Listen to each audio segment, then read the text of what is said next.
जय श्री राधे कृष्णा। आप सभी का भवानी शंकर शास्त्री 94 चैनल में स्वागत है। आज हम सब जानेंगे पापांकुशी एकादशी व्रत कथा।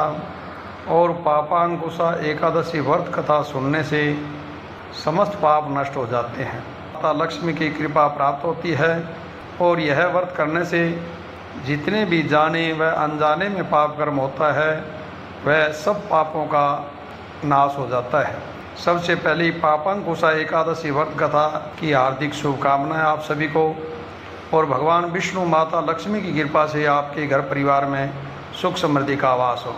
आश्विन शुक्ल पक्ष की एकादशी व्रत कथा इस प्रकार है। धर्मराज युधिष्ठिर कहने लगे कि हे भगवान, आश्विन शुक्ल पक्ष की एकादशी का क्या नाम है? अब आप कृपा करके इसकी विधि तथा फल कहिए। भगवान श्री कृष्ण कहने लगे कि हे युधिष्ठिर, पापों का नाश करने वाली इस एकादशी का नाम पापांकुशा एकादशी है। हे राजन, इस दिन मनुष्य को विधि पूर्वक भगवान पद्मनाभ की पूजा करनी चाहिए। यह एकादशी मनुष्य को मनवांछित फल देकर स्वर्ग को प्राप्त कराने वाली है। मनुष्य को बहुत दिनों तक कठोर तपस्या से जो फल मिलता है वह फल भगवान गरुड़ ध्वज को नमस्कार करने से प्राप्त हो जाता है। जो मनुष्य अज्ञानवश अनेक पाप करते हैं परंतु हरि को नमस्कार करते हैं वे नरक में नहीं जाते। विष्णु के नाम के कीर्तन मात्र से संसार के सब तीर्थों के पुण्य का फल मिल जाता है।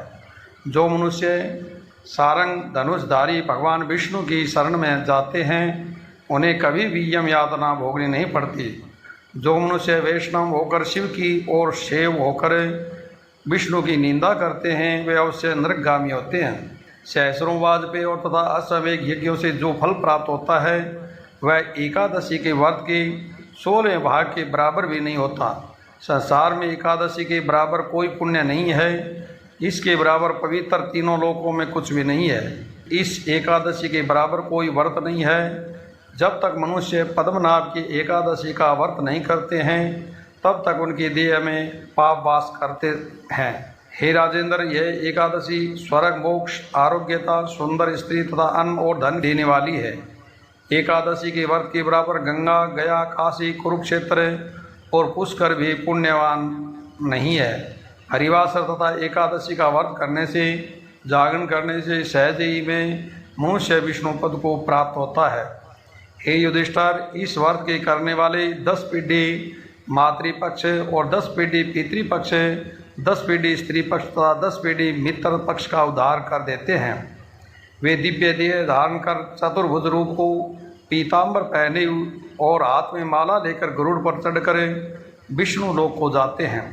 हे नृपोत्तमा, बाल्यावस्था, युवावस्था और वृद्धावस्था में इस व्रत को करने से पापी मनुष्य भी दुर्गति को प्राप्त न होकर सदगति को प्राप्त होता है।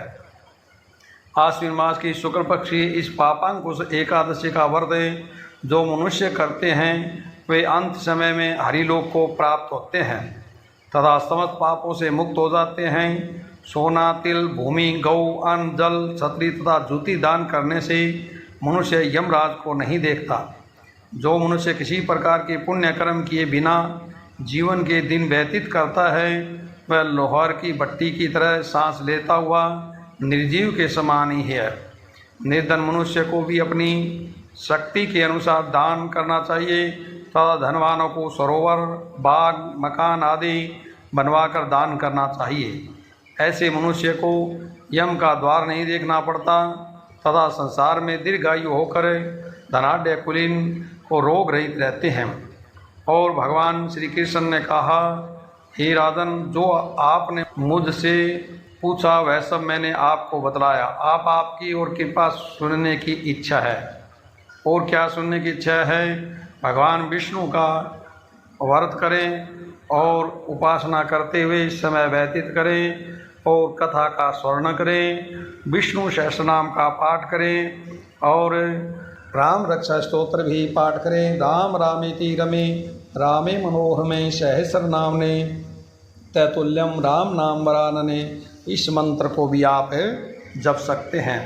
बोले विष्णु भगवान की जय, माता लक्ष्मी मैया की जय।